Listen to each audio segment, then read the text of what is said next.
Hello everyone, am I audible?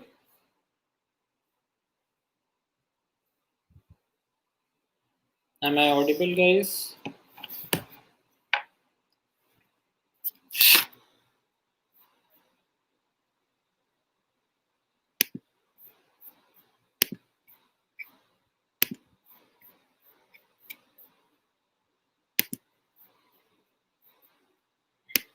Okay, very happy Ganesh Chaturthi to all of you.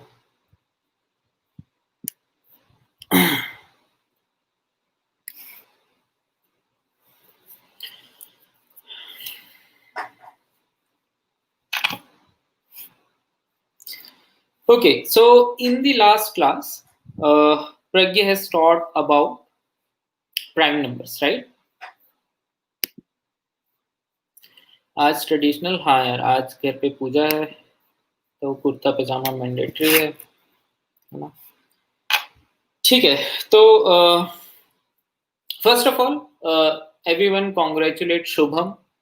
Shubham has been the winner of the last contest. Shubham was the person who has solved all the problems in the last contest in the minimum time. Okay. So congratulations, Shubham. Someone from the scalar team will be reaching out to you for your t-shirt size and address. Okay. Cool. So in the last class, Pragya has taught you about how to check whether a number is prime or not. Okay. So is everyone clear with that? If given a number n, can you all check whether the number is prime or not?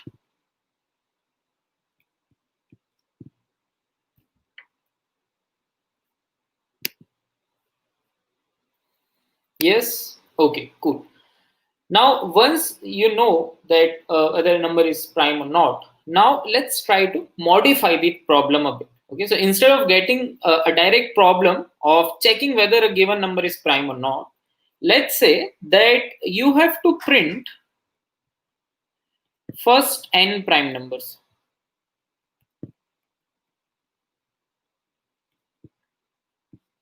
Okay, given a number n, you have to print the first n prime numbers. Or another question could be that you have to print all the prime numbers less than n.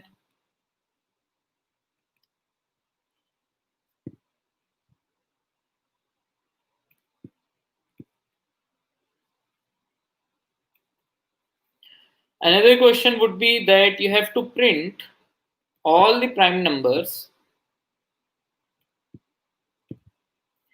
in the range from L to R. Okay.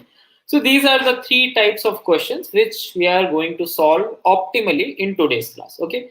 Now, if you all remember, if when you have to check whether a given number is prime or not, what is the time complexity of that operation? You are going to run a loop that starts from 2, goes till square root n, right? And with every number in this range, you try to divide n and you see whether n is divisible by that number or not. If n is divisible by none of the numbers, then you can say that n is prime. So the time complexity of this operation is order square root n, right? Now, if you have to check, if you have to print the first n prime numbers, what will be the time complexity of this approach? If you have to print first n prime numbers, you will be checking for all the possible numbers, right? You will run a loop for all numbers from 1 to n, and then you will run another loop. Maybe you will have to increase the size of the first loop because first n prime numbers might exceed n as well, right? So the time complexity of this is going to be n root n, right? For each and every number, you will be checking, you will be running a square root n check, right? Similarly, if you have to print all the prime numbers which are less than n, again, the same time complexity will be there, n root n. If you have to print all the prime numbers in the range from L to R, then again, size of range multiplied by square root n. So all these types of questions can be solved in this time complexity n into square root n using a very easy check prime algorithm that we have learned in the previous class. Okay, can we do it optimally? Can we do something to make all these problems easy for the computer? Yes. So now there is a very, very well researched algorithm, with very famous algorithm, which many of you are already writing in the comment. It's called the Sieve's algorithm, right? So in today's class, we are going to learn about the Sieve's algorithm. Okay. Do you guys understand what is a sieve? What is the literal meaning of a sieve? If you just translate sieve in Hindi, what is that? It is nothing but a chhanni, right? जिससे चाय छानते हैं घर पे. So it has a net, very fine net, and a handle. Right? This is a sieve, right? And printing all the prime numbers using a sieve is going to be exactly same as how you filter your tea. Okay, we'll see how. So जब चाय छानते हैं तब क्या होता है? You have a utensil, right? In this utensil you have the cooked chai, right? And then you pour it on the sieves, and after this you have your tea mug, right? So at this point, this complete mixture is called chai, right? At this point you say that everything which is there in the utensil is my chai.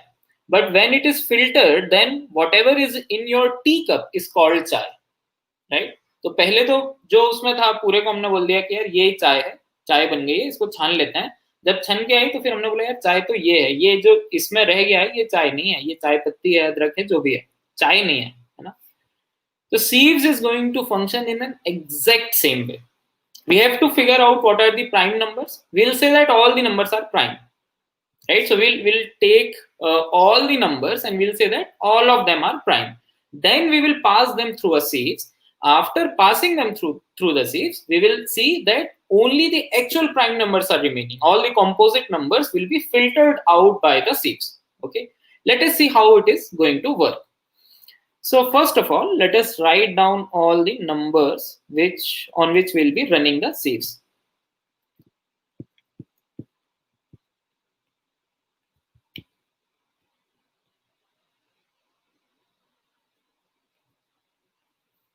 Okay. So I will write down the numbers till maybe 40. I will just copy them.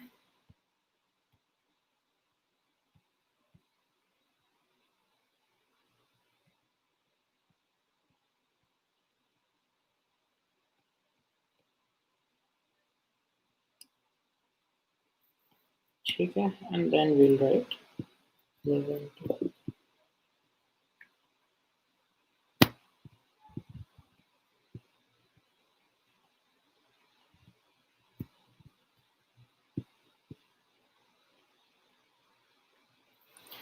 Okay, so we have all these numbers.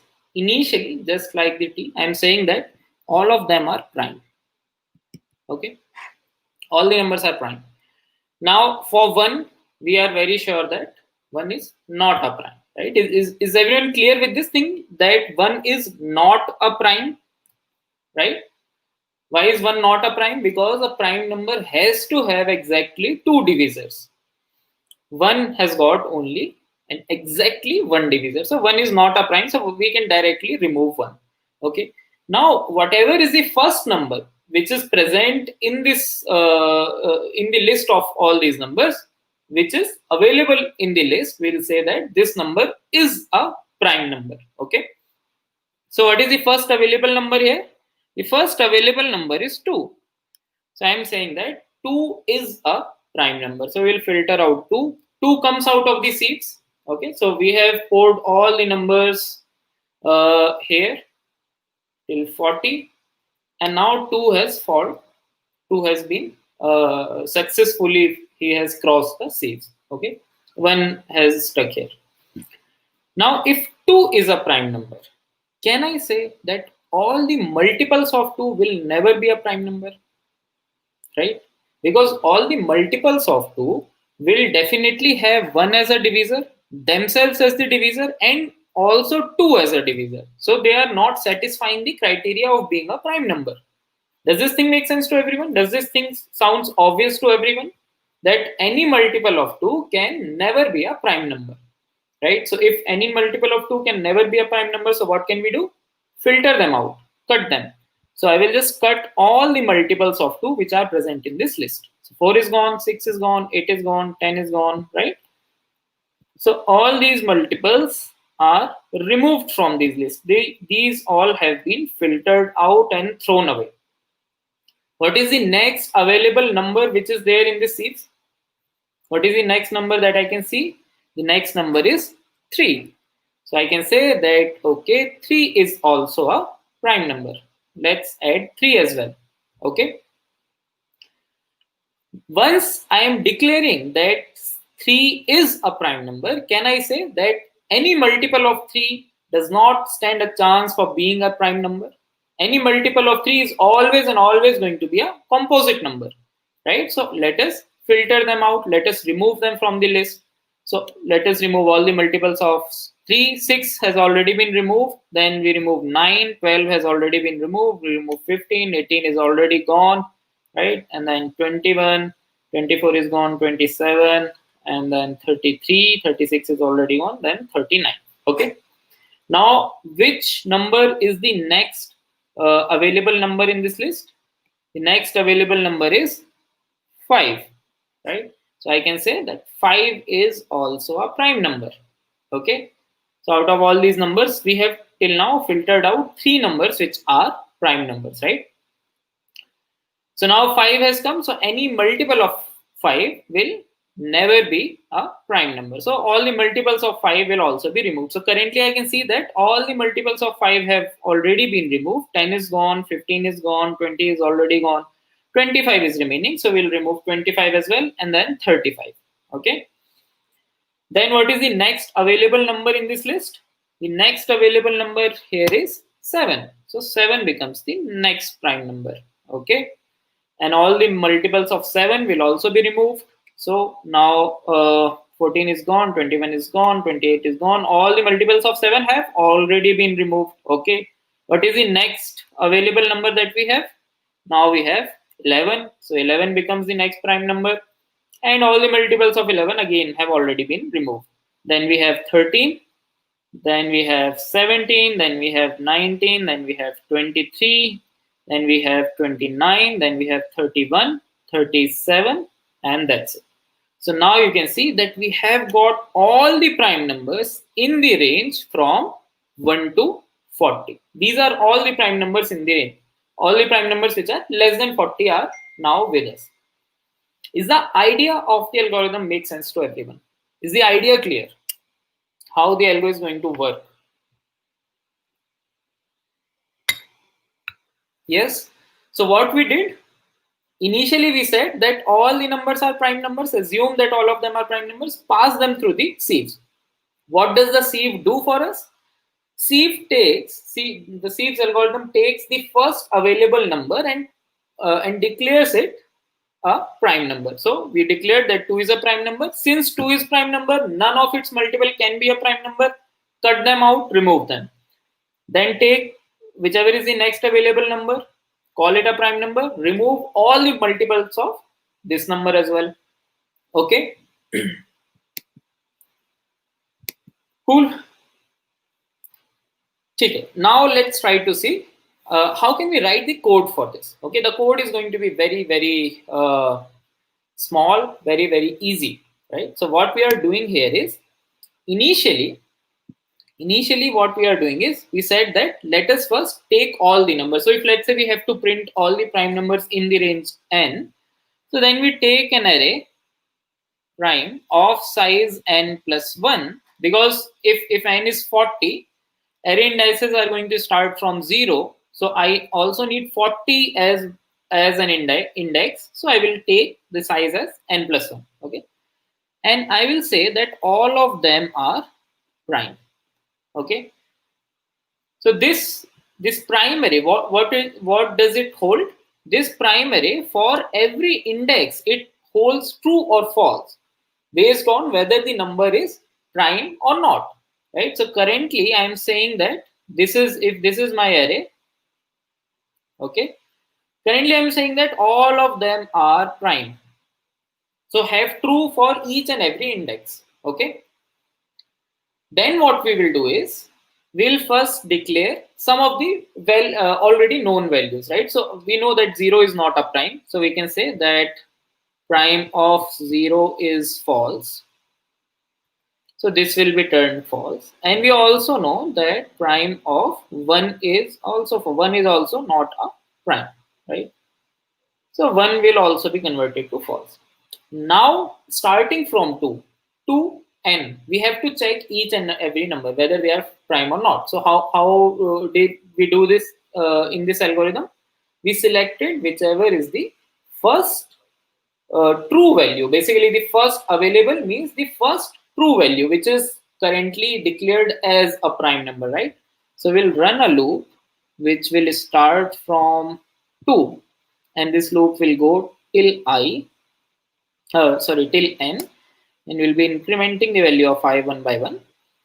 And then we have to check whether this value has been removed or not. So if it has not been removed, then we will always be having a true value. Okay, so we'll just check if this number at index I, if it is true, if this number is currently a prime or not. What is the first available prime number that we have here, right? If it is a prime number, this means that none of its multiple can be a prime number. So for all its multiple, make them false. So if 2 is true, 4, 6, 8, 10, all these numbers should be turned to false. So I will just run a loop.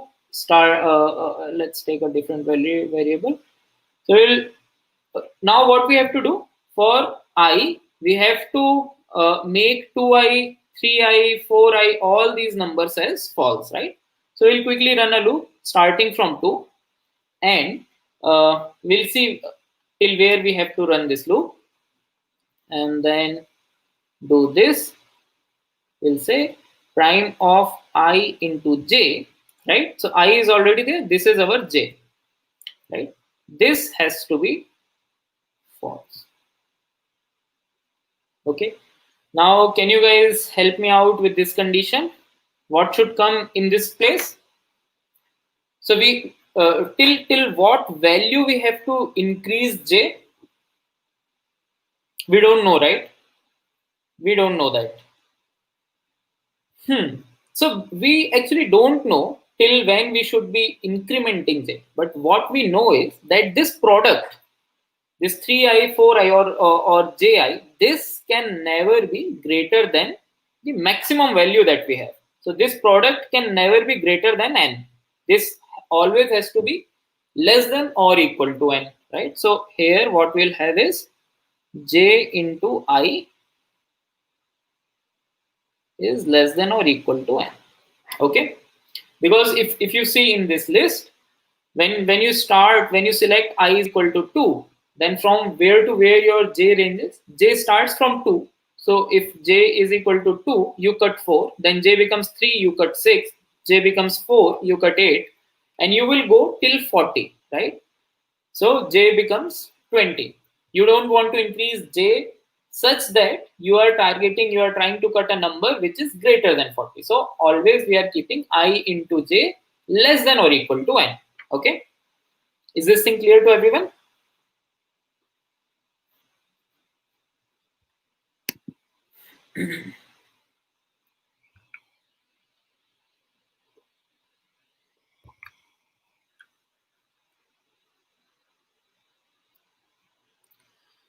Cool. Now let us see. Let us try to quickly see what happens when we are actually cutting the numbers, right? So when my I takes a value 11, okay, when I'm taking a value 11, in this case, when we selected 11, what was the first number that we tried to cut? The first number that we tried to cut was 11 into 2, which is 22, right? So if I is 11, we are going to check it for value of j is equal to 2, right? Which will give us 22. Then we will try to cut 33. Then we will try to cut 44. Then we will try to cut 55, and so on. Then j will become 11, and we'll cut 121, and so on, right? Now I have a question. When I'm trying to cut all these numbers for the value of I equals to 11, can I say that 22, 33, 44, 55, all these numbers would have already been cut? Because before I takes the value 11, I will also take the value 2. When I takes the value 2, 22 would have been cut by that, right? So you must have observed in this case also that when we reach to 11, all the multiples of 11 were already cut, right? When we reached to 5, what was the first number that we cut? 10 was already gone using 2, 15 was already gone using 3, 20 was already gone using 2. What was the first number that we cut using 5? It was 25. If I start from 11, then we can see that none of the multiple of 11 is available here which has not been cut. All the numbers have been already cut, right?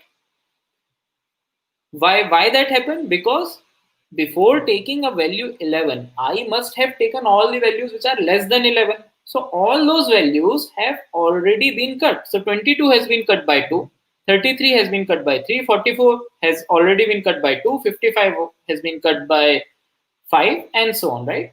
So what should be the first value from where we should be starting the second loop? From where we should start the second loop? This has to start from j is equal to I, right? Because when we were trying to cut the numbers from 5, we saw that the first number that we are cutting is 25. Similarly, for 11, the first number which will be available there is going to be 121. All the other numbers must have been cut by the smaller values of I. So we don't need to start from 2, we can start j from I. Okay, cool. Now, if we are starting j from I, what is the maximum value that I can take?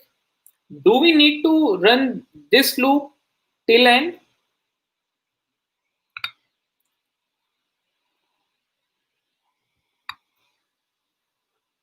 Do we need to run the first loop till end? Okay, let us try to uh, again try to analyze the second loop, and that will give you the answer whether we should be running the first loop till n or not. Should it go till n by 2?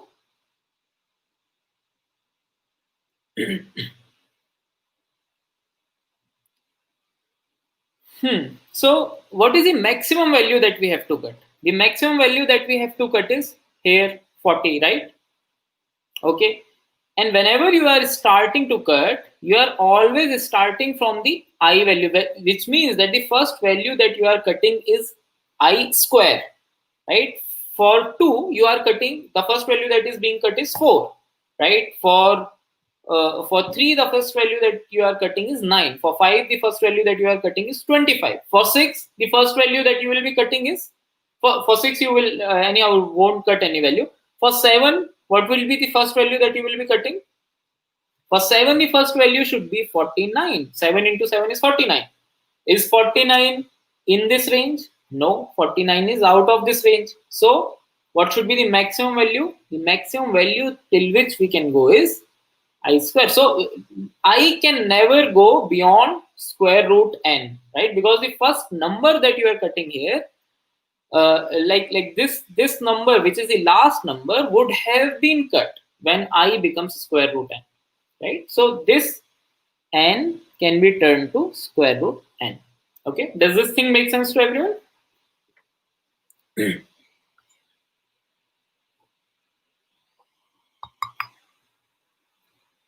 Right, right. So either you can say I is less than equal to square root n, but if you are using this function square root n, this is an expensive operation of finding a square root of a number is actually an expensive operation. It will take at least log n time. So what you can do is you can replace this by I into I less than equal to 1. So now you are doing the checking order 1 operation. This is going to take log n time, at least if you are printing the integer part, right, using binary search. Okay.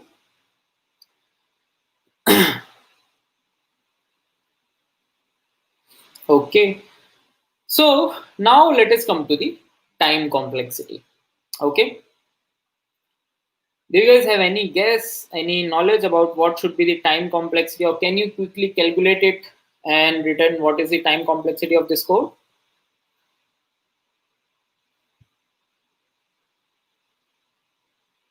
Mohit, please do not spam. Others are here to study.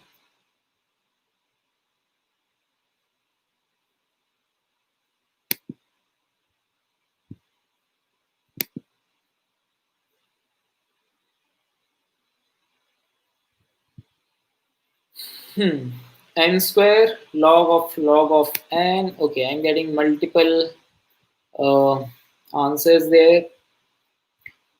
Okay, let's try to calculate. Okay, let us see whether we can calculate this or not. Okay, so this loop, the first loop is running from 2 to square root of n.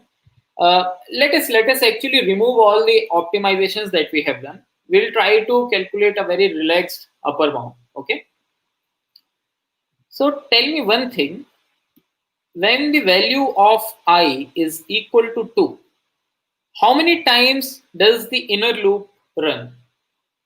If let us say that this starts from 2, if we are considering the previous loop, the totally unoptimized loop which was starting from 2 and going till n, and this loop is also going till n, we are considering the most unoptimized version. Now tell me, if value of I is equal to 2, how many times are we going to run this loop?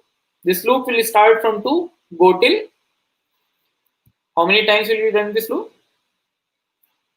N by 2, right?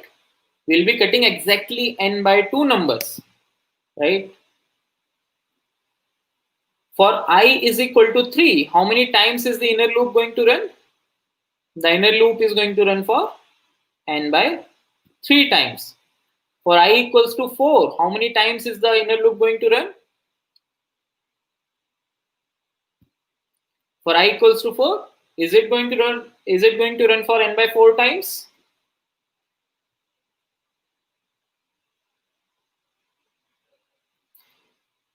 For I equals to 4. So see what happens is when I takes a value 2, when I takes a value 2, we cut 4. We say that now 4 is not a prime because 4 is a multiple of 2. And before running this loop, we are always checking whether I is prime or not. Is 4 a prime? No, 4 is not a prime. So this loop, the inner loop is going to run how many times? Exactly 0 times. This if case is going to fail for 4, right? For 5, it is going to run for n by 5 times. For 6, this is going to run for again 0 times. 6 is not a prime. For 7, this is going to run for n by 7 times, right? So can you see a pattern here? If we have to add all these time complexities, what will we get? We'll be getting n by 2 plus n by 3 plus n by 5 plus n by 7 and so on. What are these? If you take n common from here, you get 1 by 2 plus 1 by 3 plus 1 by 5 plus 1 by 7 plus 1 by 11 plus 1 by 13 and so on. What are all these? These are nothing but sum of reciprocals of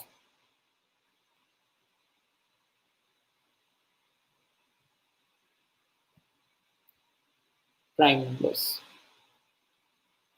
right? First 10 prime numbers basically, correct? So I can say this is equal to I equals to 1 to n 1 by p. All the prime numbers, the first n prime numbers, or maybe all the prime numbers which are less than n, right? All the prime numbers which are less than n. This is the time complexity. Now, if you are really good at mathematics, you will be able to you will be knowing that this whole sum can be approximated to log of n. Okay, so this is the overall time complexity of Sieve's algorithm. Okay, so if you are really good or if you are interested in mathematics, you can read about the Mertens theorem, which proves this thing. Okay, that sum of reciprocal of first n prime numbers is same as log of n. So the overall time complexity can be approximated as order of n into log of n. Okay. Okay, I will quickly brief over the time complexity part once again. Okay, so if we are just checking for every value of I, how many times is the inner loop going to run? Okay, so I said that if I is equal to 2, how many times is the inner loop going to run? Inner loop is going to start from 2. We are assuming the most unoptimized version. We are removing all the optimizations that we had done. So inner loop will start from 2 and it will run for n by 2 times. Right? If you are starting from 2 and you have to go till 40, you will be running 20 times, right? You will cut 20 numbers in this loop. Similarly, for I equals to 3, you will be running the inner loop for n by 3 times. For I equals to 4, now this is a very important thing that before running the inner loop, you always check whether this number is prime or not. 4 is not a prime. So for 4, the inner loop will never run. For I equals to 5, the loop runs for n by 2, n by 5. Then for 6, again, since 6 is composite, loop does not run. Then for I equals to 7, loop runs for n by 7, and so on. So if you add all of them, right, because when you have to calculate the time complexity, you will be adding how many times the inner loop is running in total, right? And that will be the overall time complexity. So if you add all of them, you get this series. Here, if you take n common, then you get something which is nothing but the sum of reciprocal of all the prime numbers. And if you apply Merton's theorem, if you are aware about the Merton's theorem, you will be knowing that sum of reciprocal of all the prime numbers can be approximated as log of n. So that is why the time complexity of Sieve's algorithm is order of n log of n. Okay.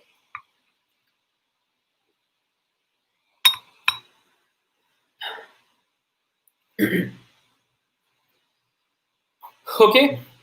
Now this is the most relaxed time complexity that we have achieved because we removed all the optimizations, right? The optimization that says that the first loop should run only till square root of time.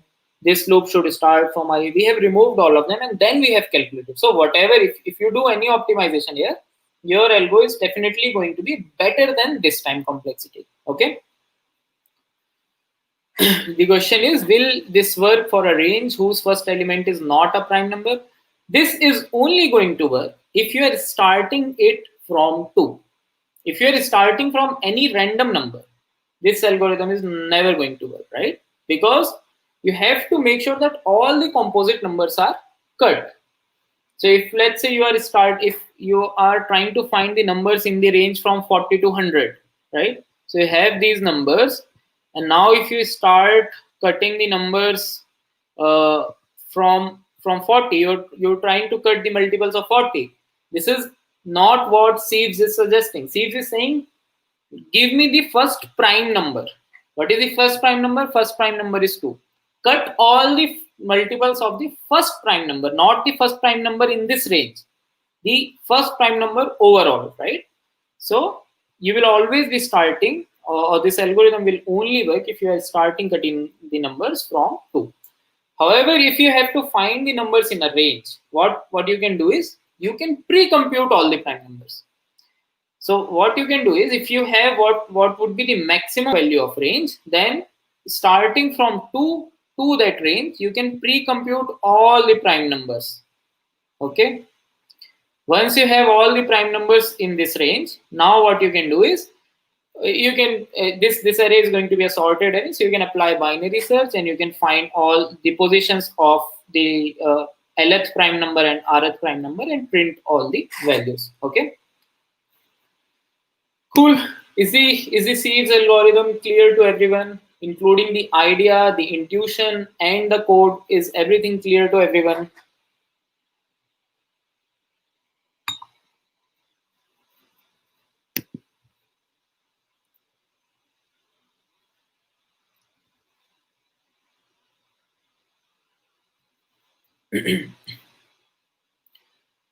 Great. Now what we'll do is we'll try to see a problem. Okay. So we still have 30 minutes. So we'll try to solve a very good problem, which is a very commonly asked problem and a very generic problem. Okay. The problem says that given a number,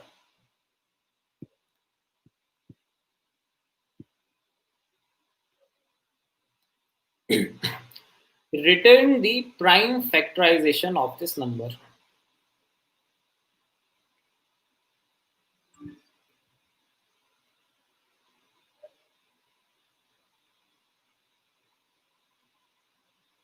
What is prime factorization? So is everyone here clear with the thing that any composite number can be written as the multiple of all prime numbers? Not all prime numbers, but multiple of prime numbers. Is everyone clear with this thing? So if I give you n is equal to 24, what would be the prime factorization of 24? 24 can be written as 2 into 2 into 2 into 3. Basically, 8 3s are 24, right? So 8 is nothing but 2 raised to power 3. So 24 can be written as this. So the prime factorization of 24 would be 2, 2, 2, and 3. This is what you have to return. Okay, is the problem clear to everyone? If the value of n, let's say, is 10, you will be returning 2 into 5. Okay. If the value of n, let's say, is 42, then what will be the answer? We have 2, 3, and 7. Okay, is the problem clear to everyone?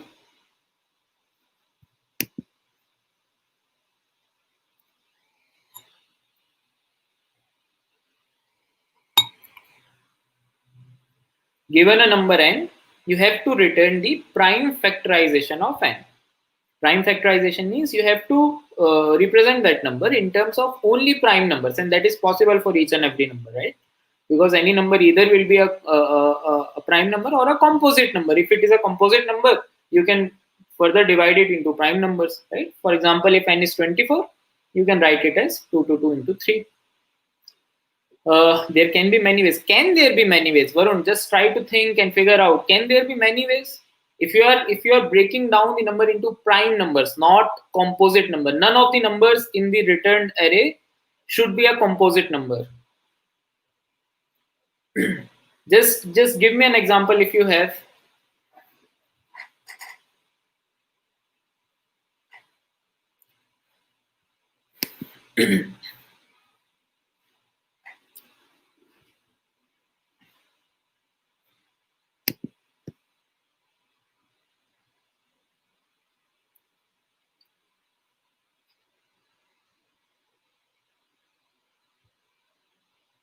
Okay, SK Creations has a good approach. Uh, hmm.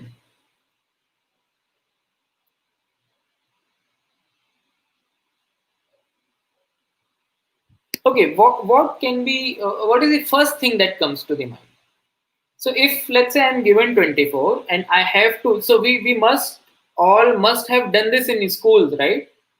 We all have done the prime factorization of the number in school in the elementary mathematics, right? This was, I think, in 6th class maybe or 5th class when we learn about the prime numbers, right? So how did we used to do it at that time? So if I'm given 24, what will I try to do? I will pick what is the smallest number with which I can divide it, right? So the smallest number that I can figure out is 2. So I will try to divide 24 with 2. I get 12, okay? And this 2 gets added to my answer. Now I have got 12 and I know that again I have to do the exact same thing. Find the smallest number with which I can divide this. And that number obviously should be greater than 1, right? So again, here also the smallest number that I can think of is 2. So I divide it with 2, I get 6. Again, I can divide it with 2, so I get 3. Now 3, the smallest number that can divide 3 bigger than 1 is 3, so I get finally 1. All these numbers are definitely going to be a prime number because we are always selecting the smallest number, right? If that smallest number is not a prime number, then there must be a number which is smaller than this that can divide this number. Does this make sense to everyone?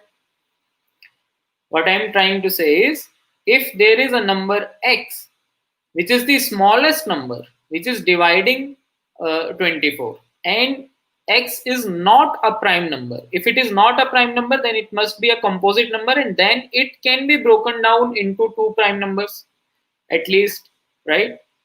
So 24 will also be divisible by these two. So that means x was not the smallest number that can divide it. There are smaller number than x which can divide 24. So using this proof by contradiction, I can always say that the smallest number which is able to divide any number is going to be a prime number. Okay. Now, how to code this thing? So I'm just going to code the same approach that we used in our 5th, 6th class mathematics, right? So to do this, first we can initialize an answer array or maybe a prime factor array. Okay. And what we are going to do is, so here in this case, I just used my mind and saw that this is divisible by 2. But for computer, we'll have to check with every number starting from 2, right? What is the first number that divides 24? And then keep dividing it by that number till it is divisible, right? So I will start from 2 and I will say that this has to go till somewhere and then I plus plus. And then I will say while this is divisible, if it is not divisible, then it will not go inside the loop. But if it is divisible, first of all, add this I to the answer. So we'll do prime fact dot add I. Okay, add this to the answer and then divide n. So n will become n by I. Okay. So what we are doing in this case is n is initially 24, right? We are starting from I, and we are and the first value of I is 2. So we are checking if it is divisible. If it is divisible, then keep dividing it till it is divisible. So we divide it, make it 12, n becomes 12. Then the loop still checks that this is still divisible by 2. So keep dividing it, and also keep adding it to the answer. So the answer will have 2, then in the next step again 2, and then again 2. Then you have 3. So this will break out because now n mod 3 is not divisible. Sorry, n mod 2 is not divisible. N has now become 3, right? 3 mod 2 is not equal to 0. So we'll increment the value of I. So I now becomes 3. So then we'll check n mod 3 is now divisible. So we'll add 3 to this and we'll divide n further. So now n becomes 1. Okay. So the question is, till when this loop should run? What should be the breaking condition here? What can be the maximum number that I can take?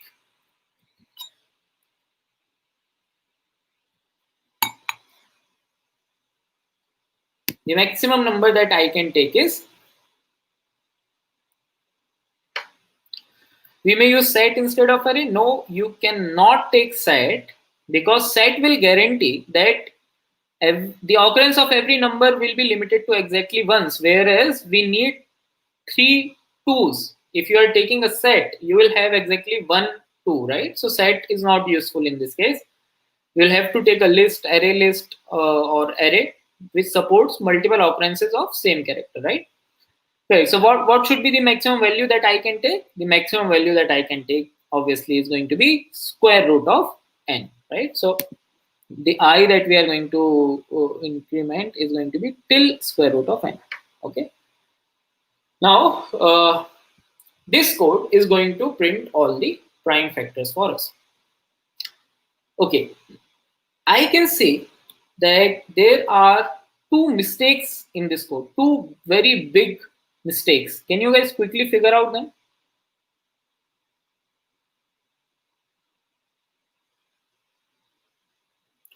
This code has two blunders, and one of them is the most commonly done mistake while writing a code. Even when people write the most simplest of the codes, they make this type of mistakes. Can you quickly figure that out?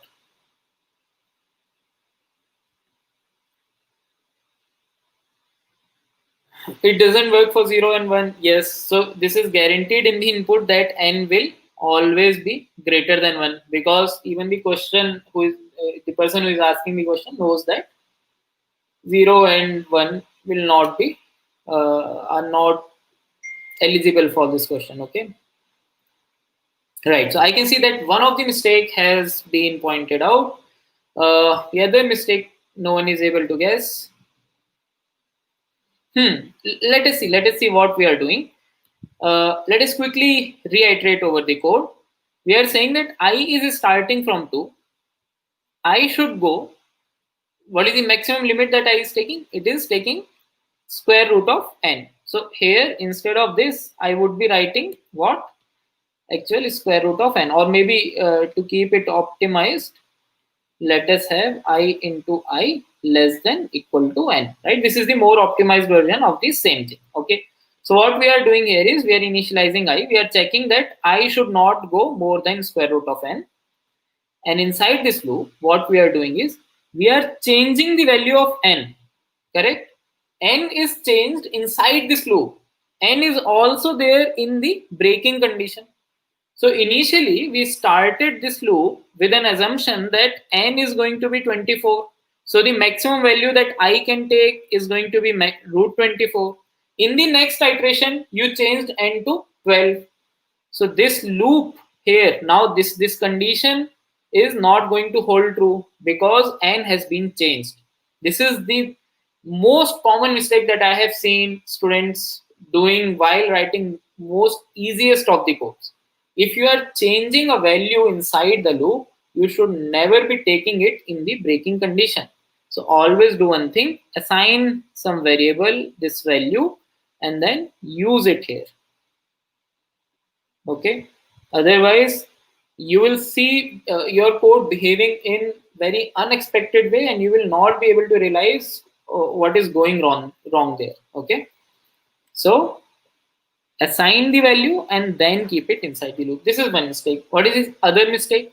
The other mistake most of you have already pointed out, which is the other mistake is that if if the number is already prime, right?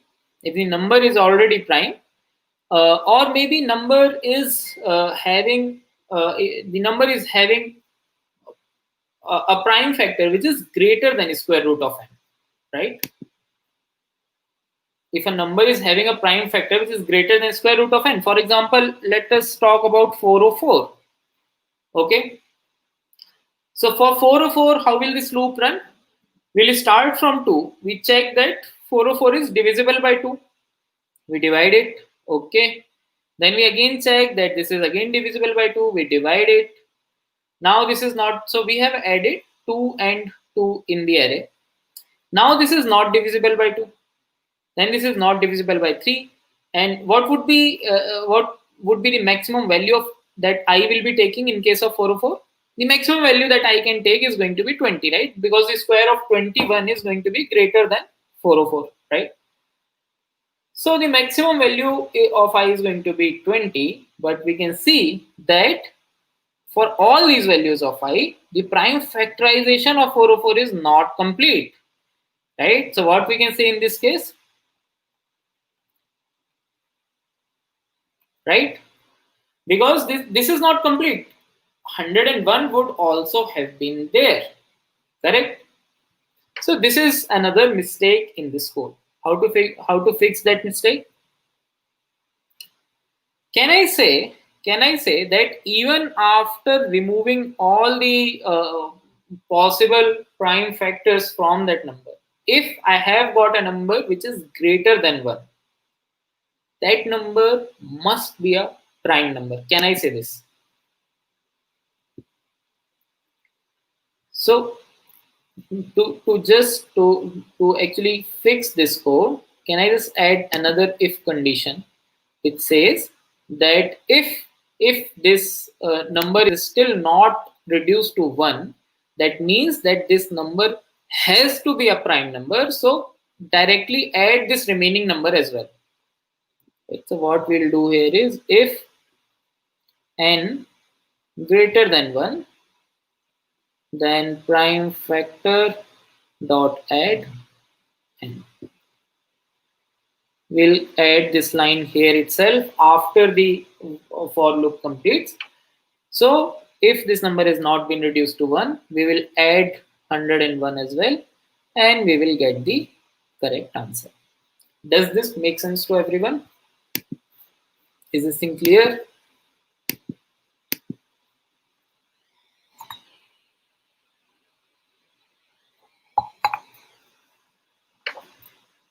Okay, cool. So this is about prime factorization. What is going to be the time complexity here? What is the time complexity of this code?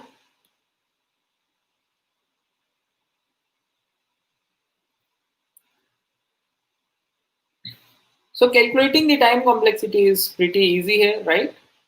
The first loop runs for how many times? The first loop runs for root n time. Okay. Then the second loop runs for, the second loop is going to run for how many times? We are dividing the number n by I every time in every iteration. So how many times the second loop is going to run?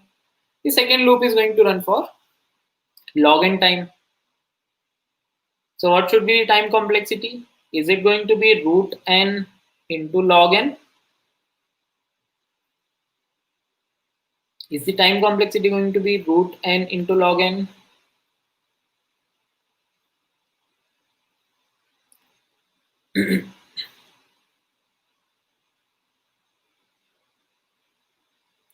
No, right? This is wrong. This is not going to be root n multiplied by log n. Okay, why? We can quickly see that this loop runs for root n times, and here we are dividing the number by I every time. In the worst case, the value of I is going to be 2. So in the worst case, if you're dividing n by I, how many times can you divide it? If given a number, how many times can you divide that by 2? This is given by log, right? This is given by log of 16. Log, whatever is the value of log of 16, you can divide 16 that many times by 2, right? But this is incorrect. Why? So let us try to analyze what is going on here. So if we have a value, let's say, let's take 16 itself. Okay, so in the in the first iteration, when the value of I is equal to 2, we check that this is divisible and we divide it. So we get 8. Then again we divide it by 2, we get 4. Again we divide it by 2, we get 2. Again we divide it by 2, we get 1. Okay. Now after we have divided completely with 2, for the next value of I, which is equal to 3, how many times is the inner loop going to run? For 3, how many times is the inner loop going to run? 0 times, right? Inner loop is not going to run because this has already been reduced to 1. Okay. If this has already been reduced to 1, now this inner loop will never run again. If this inner loop is not going to run again, for 3, number of iterations are going to be 0. For 4, the number of iterations are going to be 0, right? So what is the total number of times, including all i's, the inner loop is running? For all the i's, the inner loop is going to run for log n time. This is not for each and every I. This is for all the i's combined. For 2, it runs for log base 2n. Then for 3, it runs for log base 3n if n is there, right? So if let us talk about any other number. So if I talk about 24, 2 can reduce it to 12, then 2 can reduce it to 6, then 2 can reduce it to 3. Now 3 is not going to have log base 3 24, these many steps, because 3 is going to reduce this number which has already been reduced by 2, right? So the total number of steps including all the i's combined is going to be log of n. So this is going to be log of n plus square root of n, which is nothing but square root of n. So the time complexity of this algorithm is going to be exactly square root of n, not root n log n. Okay, is this clear to everyone?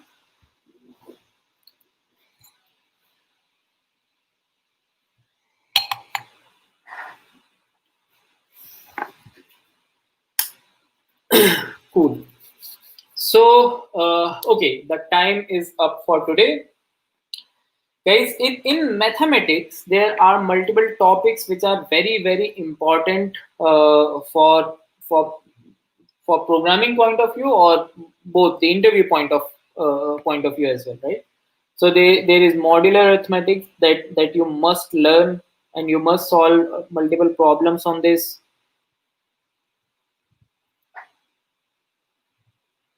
Okay, then there is GCD, the LCM and HCF problems. Okay, GCD is also very, very important concept. Okay, then of course you definitely have the prime numbers, and in the prime numbers you can also optimize this approach that we have discussed, right?